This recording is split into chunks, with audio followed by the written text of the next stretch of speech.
ऐश का ग्रेनिंजा एक complete outstanding Pokemon है। ये एक ऐसा बीस्ट है जो पोकेमॉन एनिमे ने पहले कभी नहीं देखा। फ्रैंचाइज के हिस्ट्री में बहुत कम पोकेमॉन आए हैं जो गेम को फंडामेंटली चेंज कर सके और ऐश का ग्रेनिंजा उनमें से एक है। ये पूरे पोकेमॉन वर्ल्ड का एकलौता ऐसा पोकेमॉन था जो बॉन्ड इवॉल्व कर सकता था। साथ ही साथ ये सिर्फ एक पावरफुल पोकेमॉन नहीं था बल्कि एक लेजेंड था जो पहले टॉप पे गया, फिर गिरा और फिर उससे भी ज्यादा ऊपर उठ के सबको शॉक दे दिया। लेकिन इस पूरी कहानी को समझने के लिए हमें थोड़ा पीछे जाना पड़ेगा, कैलिस रीजन तक। ग्रेनिंजा बनने से पहले वो सिर्फ एक लोनली सा फ्रोकी था। जब फ्रोकी अपने एग से हैच हुआ तभी से वो बाकी फ्रोकी से अलग था, थोड़ा शांत, थोड़ा मिस्टीरियस और बिल्कुल अलग वाइब के साथ। उसके ग्रुप में जब बाकी सब फ्रोकी मजे कर रहे होते थे, जैसे खेलना और चिल करना, तब हमारे फ्रोकी को सिर्फ एक ही चीज चाहिए थी, ट्रेनिंग और स्ट्रेंथ। शुरू में बाकी फ्रोकी को लगा कि ये थोड़ा सा वियर्ड है, इसको बस ज्यादा ट्रेनिंग का शौक है। लेकिन धीरे धीरे ये अलग होना नफरत में बदल गया। अननोन चीजों से डर की वजह से उन्होंने फ्रोकी को ग्रुप से बाहर निकाल दिया और अकेला छोड़ दिया वाइल्ड में, बिल्कुल अकेला। टाइम पास होता है और किसी तरह फ्रोकी पहुंच जाता है प्रोफेसर सिकमोर के लैब। पर यहाँ भी एक प्रॉब्लम थी। जब भी प्रोफेसर सिकमोर फ्रोकी को किसी नई ट्रेनर को देता, फ्रोकी हमेशा वापस आ जाता या फिर उसे अबैंडन कर दिया जाता। इसका एक सिंपल सा रीजन था। फ्रोकी को पता था उसके अंदर बहुत हाई पोटेंशियल है और वो किसी मीडियोकर ट्रेनर के साथ अपनी पावर वेस्ट नहीं करना चाहता था। इसलिए वो लैब में ही वेट करता रहा जब तक कोई वर्दी ट्रेनर ना मिल जाए। और फिर हम पहुंचते हैं पोकेमॉन XY एनिमे के फर्स्ट एपिसोड में, जहां ऐश कैलिस रीजन में लैंड करता है। और ऑनेस्टली बोलूं तो ये ऐश का बेस्ट कैरेक्टर डिजाइन है। ज्यादा मैच्योर, ज्यादा सीरियस और पहले से काफी डिफरेंट। शायद इसी वजह से फ्रोकी ऐश की तरफ अट्रैक्ट हुआ और जब ऐश कैलिस रीजन एक्सप्लोर कर रहा था, फ्रोकी शैडोज में रहकर उसे फॉलो कर रहा था। फिर आता है टीम रॉकेट का ड्रामा। बैटल के दौरान जब पिकाचू ऑलमोस्ट एक डेवस्टेटिंग अटैक का शिकार होने वाला होता है, फ्रोकी बीच में जंप कर देता है और अटैक को टैंक करता है, सिर्फ ऐश और पिकाचू को बचाने के लिए। एंड टीम रॉकेट डिफीट हो जाती है, लेकिन फ्रोकी की कंडीशन क्रिटिकल हो जाती है। सब उसे तुरंत प्रोफेसर सिकमोर के लैब ले जाते हैं। यहीं ऐश को पूरी सच्चाई पता चलती है। प्रोफेसर सिकमोर बताता है कि फ्रोकी को उसके पिछले ट्रेनर्स ने कैसे उसे अबैंडन कर दिया था और इसी वजह से वो किसी पर ज्यादा ट्रस्ट नहीं करता। वो सिर्फ एक स्ट्रॉन्ग ट्रेनर के साथ रहना चाहता था।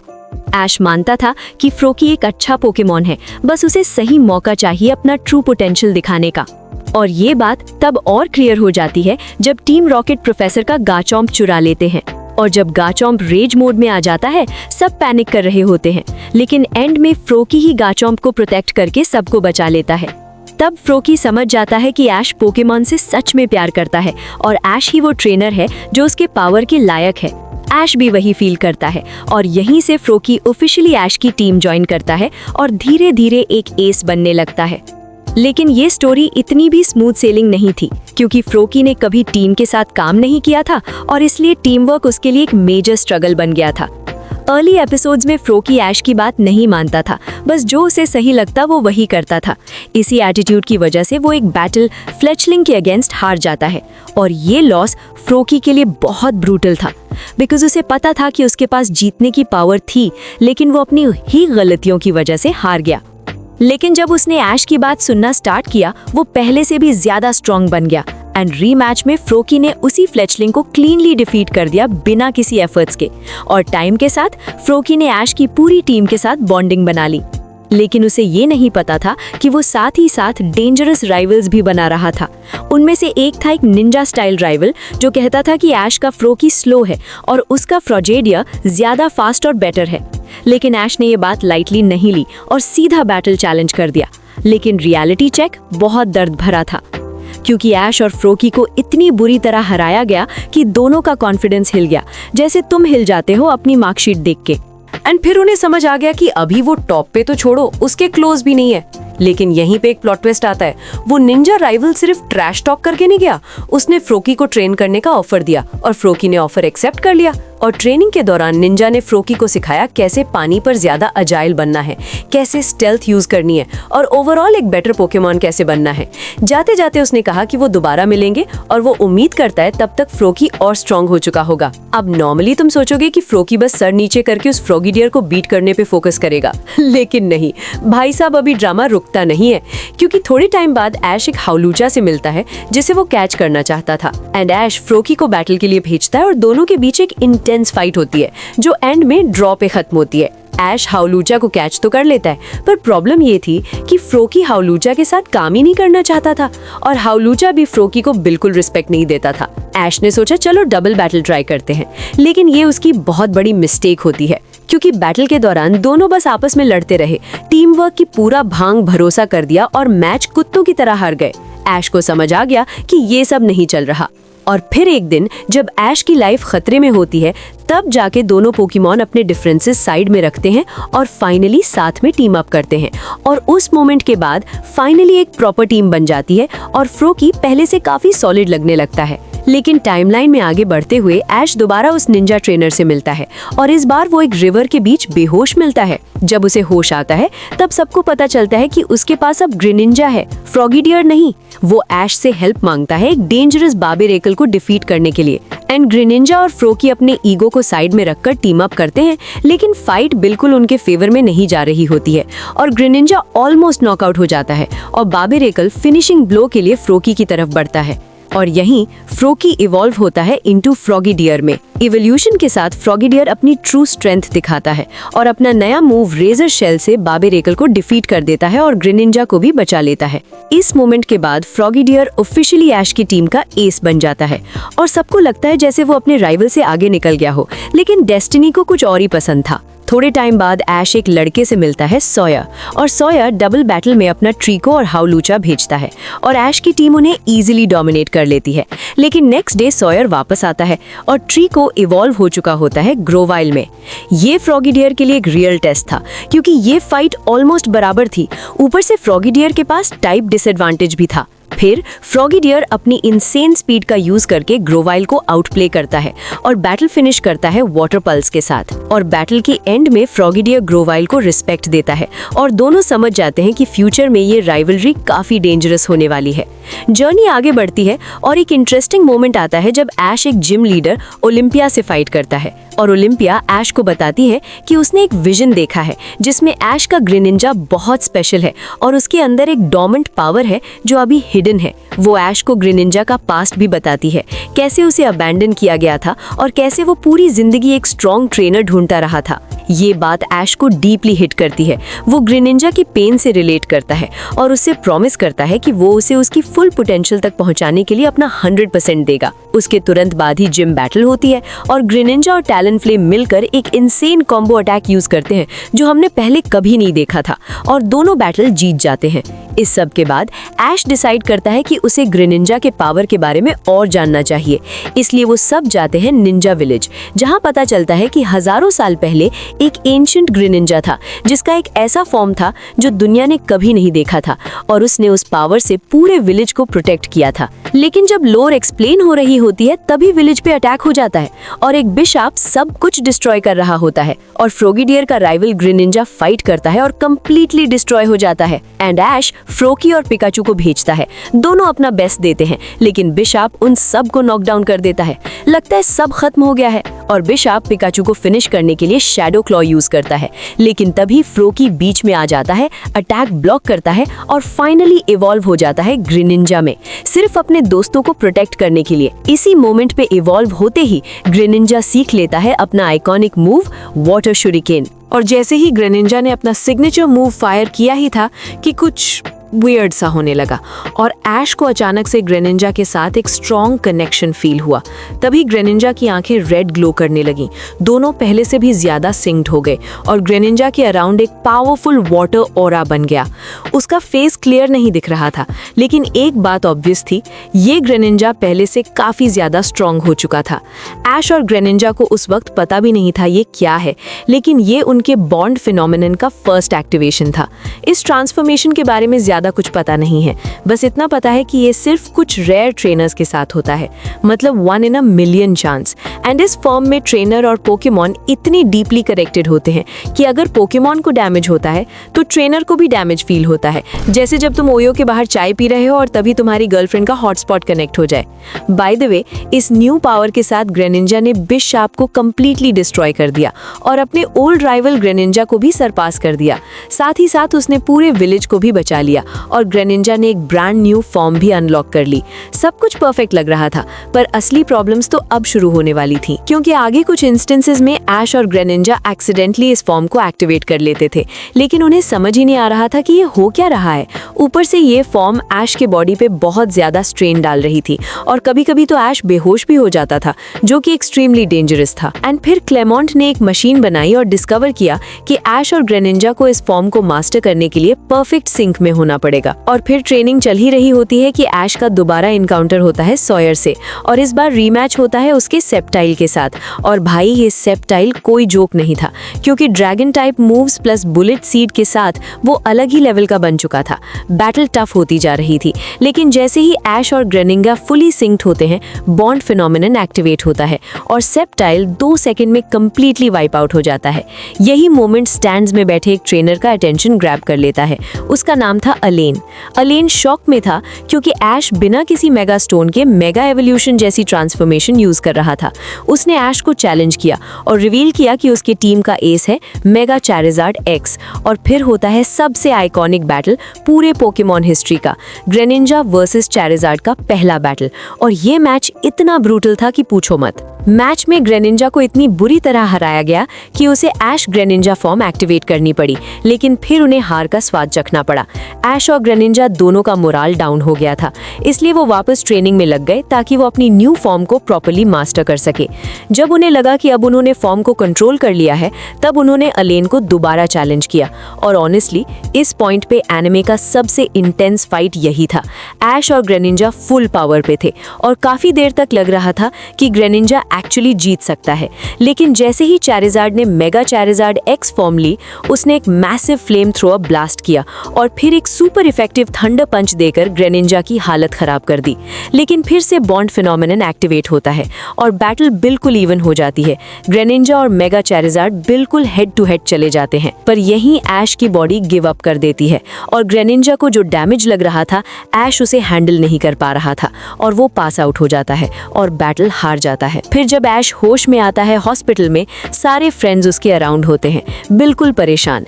तभी ऐश अलेन से कहता है कि वो उससे दोबारा बैटल करेगा कालोस लीग में और वो कंपटीशन जीत के दिखाएगा। थोड़ा डाउन होने के बाद ऐश और ग्रेनिंजा फिर से ट्रेनिंग स्टार्ट कर देते हैं। इसी दौरान उनका इनकाउंटर होता है कालोस चैंपियन डायंथा से। डायंथा को पता चल चुका था कि एक ट्रेनर है जिसका पोकेमॉन मेगा एवोल्यूशन जैसी पावर यूज कर रहा है, वो भी बिना इवॉल्व करे, और वो खुद देखना चाहती थी कि ये पावर है कैसी। फिर बैटल स्टार्ट होती है और ऐश और ग्रेनिंजा बिल्कुल भी होल्ड बैक नहीं करते। बॉन्ड फिनोमिनन एक्टिवेट होता है वाटर ओरा इनसेन स्पीड के साथ, और वो एक्चुअली डायंथा के गार्डिवोर के अगेंस्ट काफी अच्छा परफॉर्म करते हैं। डायंथा को भी सीरियस होना पड़ता है और वो मेगा एवोल्यूशन यूज करती है। बैटल नेक्स्ट लेवल चली जाती है।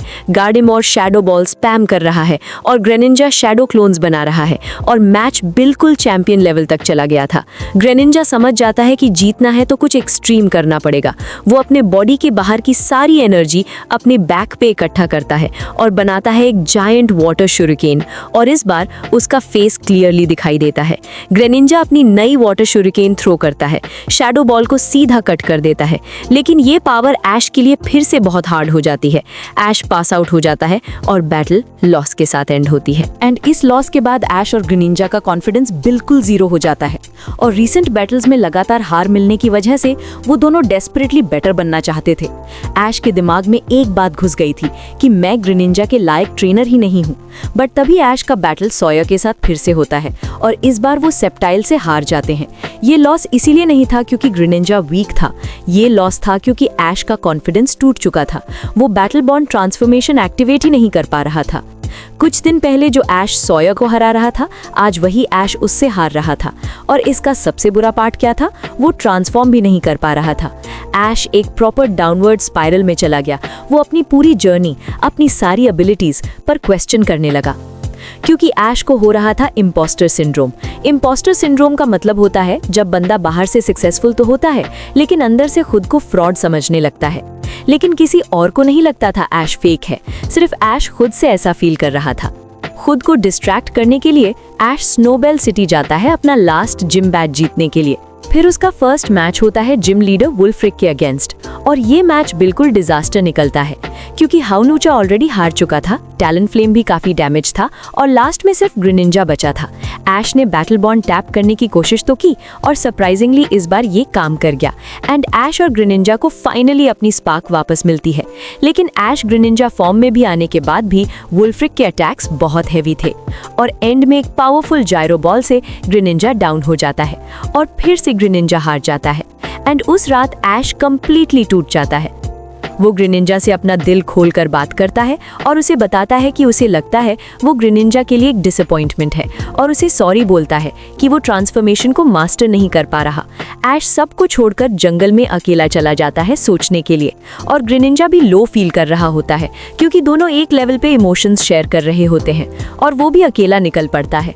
जंगी में तभी ऐश एक वाइल्ड पोकेमॉन की हेल्प कर रहा होता है कि अचानक वेदर खराब हो जाता है एंड ग्रेनिंजा को फील हो जाता है कि ऐश खतरे में है और तभी ऐश एक क्लिफ से गिरने ही वाला होता है कि तभी ग्रेनिंजा लास्ट मोमेंट पे उसे बचा लेता है। ऐश बच जाता है, तभी नोटिस करता है कि एक वाइल्ड पोकेमॉन अभी भी खतरे में है और बिना एक सेकंड सोचे ऐश और ग्रेनिंजा बैटल बॉन्ड एक्टिवेट करते हैं। ग्रेनिंजा क्लिफ से जंप करता है और ऐश ग्रेनिंजा की विजन बन जाता है, जबकि ग्रेनिंजा फिजिकल बॉडी बनकर पोकेमॉन को बचा लेता है। मिशन सक्सेसफुल होता है और उसी मोमेंट पे ऐश को रियलाइज होती है कि बैटल बॉन्ड का मतलब दो अलग एंटिटीज नहीं बल्कि एक ही होना है। ग्रेनिंजा भी अग्री करता है उसकी बात से और इसी म्यूचुअल अंडरस्टैंडिंग की वजह से ऐश और Greninja finally battle bond master कर लेते हैं और फिर वापस स्नोबेल सिटी जाकर ऐश दोबारा वुल्फ्रिक को चैलेंज करता है और इस बार उसकी फाइट होती है मेगा अबोमिनोस के अगेंस्ट। और यहीं पे हम पहली बार फुल्ली मास्टर्ड ऐश ग्रेनिंजा देखते हैं, कंप्लीट कंट्रोल और परफेक्ट सिंक के साथ। बैटल बिल्कुल इंटेंस होती है लेकिन एंड में फाइनली हमारा ग्रेनिंजा जीत जाता है और 8th जिम बैच भी सिक्योर कर लेता है। अब ऐश और ग्रेनिंजा फाइनली रेडी थे कैलस लीग के लिए, जहां सारे राइवल्स एक ही जगह होंगे, ये प्रूव करने के लिए कि कौन बेस्ट ऑफ द बेस्ट है। टूर्नामेंट में एंटर करते ही ऐश सबकी रेडार पे आ जाता है। फैंस, ट्रेनर्स, यहाँ तक कि न्यूज़ रिपोर्टर्स भी ऐश को नहीं छोड़ रहे थे क्योंकि सब उसकी और ग्रेनिंजा की ट्रांसफॉर्मेशन देखना चाहते थे। ऐश के बैटल्स कैलस लीजन के मोस्ट व्यूड मैचेस बन जाते हैं और इस बार ऐश हमें डिसअपॉइंट नहीं करता। फिर फर्स्ट राउंड में उसका अपोनेंट एल्टेरिया होता है और ग्रेनिंजा उसे कंप्लीटली डिस्ट्रॉय कर देता है। और फिर स्टार्ट होती है सेमीफाइनल्स और होता है एक legendary matchup, Greninja versus Sceptile का मैच। सॉयर बिना हेजिटेशन के इस बार अपने सेप्टाइल को मेगा इवॉल्व करता है और मेगा इवॉल्व होते ही सेप्टाइल ने अपनी फ्रेंजी प्लांट से पूरा अरीना भर दिया। ऐश और ग्रेनिंजा भी बैटल बॉन्ड एक्टिवेट करते हैं, वाइन्स डॉज करते हैं और उन्हें कट करके डिस्ट्रॉय कर देते हैं। ग्रेनिंजा स्मूथली अटैक्स डॉज करता है और एरियल एस के साथ स्ट्राइक करता है, वो भी पोकेमॉन एनिमे के आज तक के क्लीनेस्ट एनिमेशन के साथ। लेकिन सेप्टाइल भी पीछे नहीं रहता, वो लीफ स्टॉर्म से ग्रेनिंजा को सरप्राइज कर देता है। बैटल बिल्कुल नेक टू नेक चली जाती है। Leaf blade versus water shuriken के क्लैशेस स्टार्ट हो जाते हैं। तभी ऐश क्लियरली डैमेज फील कर रहा होता है और बॉन्ड फिनोमेनॉन का प्रेशर फिर से उसके बॉडी पे आ रहा था। तभी ग्रेनिंजा सारा डैमेज अपने ऊपर लेने लगता है, लेकिन ऐश को पता था अगर वो अब वीक पड़ा तो बैटल वहीं खत्म हो जाएगी। ऐश और ग्रेनिंजा फुली सिंक्ड थे और सोया के सेप्टाइल के फ्रेंजी प्लांट वाइन्स को लेफ्ट राइट डॉज करते हुए दोनों को पता चल गया अब फिनिश करने का टाइम आ गया है। ग्रेनिंजा ने अपनी बैक पे वाटर शुरिकेन इकट्ठा की, हवा में जंप किया और डबल टीम यूज करके नारुतो स्टाइल में शैडो क्लोन्स बना दिए और फिर रासेन शुरिकेन मार दिया।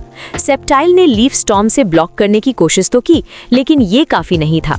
वाटर शुरिकेन सीधा हिट करता है सेप्टाइल को और टाइप डिसएडवांटेज के साथ ऐश और ग्रेनिंजा बैटल जीत जाते हैं और इस सालों पुरानी राइवलरी का यही एंड हो जाता है। एंड फाइनली सॉयर को हराने के बाद ऐश फाइनल्स में पहुंच चुका था और उसका फाइनल मैचअप होता है उसके सबसे बड़े राइवल अलेन के साथ। ग्रेनिंजा वर्सेस चैरिज़ार्ड की डेस्टिनी लेवल फाइट। ऐश का लास्ट पोकेमॉन था ग्रेनिंजा। ग्रेनिंजा ने टाइप एडवांटेज के साथ चैरिज़ार्ड पे एक क्लीन हिट लैंड किया एंड ऐश बिना हेजिटेशन के ऐश ग्रेनिंजा फॉर्म एक्टिवेट करता है। अलेन भी स्टूपिड नहीं था, उसे पता था अगर अभी ट्रांसफॉर्म नहीं किया तो मैच हार जाएगा। वो मेगा चैरिज़ार्ड एक्स एक्टिवेट करता है और अब वाटर वीकनेस की टेंशन खत्म हो जाती और match pure hand to hand combat में चला जाता है। एनिमे के बेस्ट फाइट सीक्वेंसेस में से एक। चैरिज़ार्ड ने थंडर पंच से वन शॉट ट्राई किया लेकिन ऐश स्मार्ट था, उसने वाटर शुरिकेन से पंचेस डिफ्लेक्ट करवा दिए और ग्रेनिंजा ने एक सॉलिड हिट मारी। चैरिज़ार्ड पीछे जा गिरा। ग्रेनिंजा ने सीरीज का सबसे बड़ा वाटर शुरिकेन बनाया। अलेन पैनिक हो गया। चैरिज़ार्ड को ब्लास्ट बर्न का ऑर्डर देता है। Water shuriken versus blast burn का डायरेक्ट क्लैश होता है एंड एक मैसिव एक्सप्लोजन के बाद पूरा स्टेडियम साइलेंट होता है और जब स्मोक क्लियर होता है ऐश का ग्रेनिंजा खड़ा है। चैरिज़ार्ड ऑलमोस्ट गिर चुका है और तभी ग्रेनिंजा गिर जाता है और इतनी मेहनत करने के बाद भी वो हार जाता है। लेकिन इस बार उसे कोई रिग्रेट नहीं था क्योंकि उन्होंने अपना 100% दिया था। अलेन चैंपियन बनता है पर स्टोरी यहीं खत्म नहीं होती क्योंकि टीम फ्लेयर का एंड गेम शुरू हो जाता है। टीम फ्लेयर का लीडर ऐश ग्रेनिंजा के बैटल बॉन्ड को इविल पर्पसेस के लिए यूज करना चाहता था लेकिन ऐश और ग्रेनिंजा बॉन्ड की वजह से कंट्रोल तोड़ देते हैं। अलेन भी उनके साथ टीम अप करता है। फिर आता है जायंट रॉक ज़ाइगार्ड केओस जो पूरा वर्ल्ड डिस्ट्रॉय करने वाला होता है। तभी चैंपियंस और सारे ट्रेनर्स सब मिलकर फाइट करते हैं और फाइनली एंड में दुनिया बच जाती है और इसी वजह से ऐश, ग्रेनिंजा और अलेन हीरोज ऑफ कैलोस कहलाते हैं। ऐश लीग नहीं जीता लेकिन उसने लोगों की दिलों को जरूर से जीत लिया था। लेकिन अभी एक और सैक्रिफाइस बाकी था। ग्रेनिंजा फील करता है कि कैलोस में अभी भी इविल रूट्स ग्रो हो रहे हैं और स्क्विशी सजेस्ट करता है कि ग्रेनिंजा उनके साथ रहे ताकि फ्यूचर डिजास्टर्स रोके जा सके। ऐश का दिल टूट जाता है पर वो जानता था ग्रेनिंजा यहाँ ज्यादा लोगों की जान बचा सकता है, इसलिए ऐश ग्रेनिंजा को फॉरेस्ट बचाने के लिए रिलीज कर देता है और हम सबको एक और हार्ट ब्रेक मिल जाता है। तो ये थी हमारे ग्रेनिंजा की कंप्लीट स्टोरी। वीडियो पसंद आई हो तो वीडियो को लाइक कर दो, चैनल को सब्सक्राइब कर दो और हाँ कमेंट कर दो नेक्स्ट किस पोकेमॉन की स्टोरी देखना चाहते हो।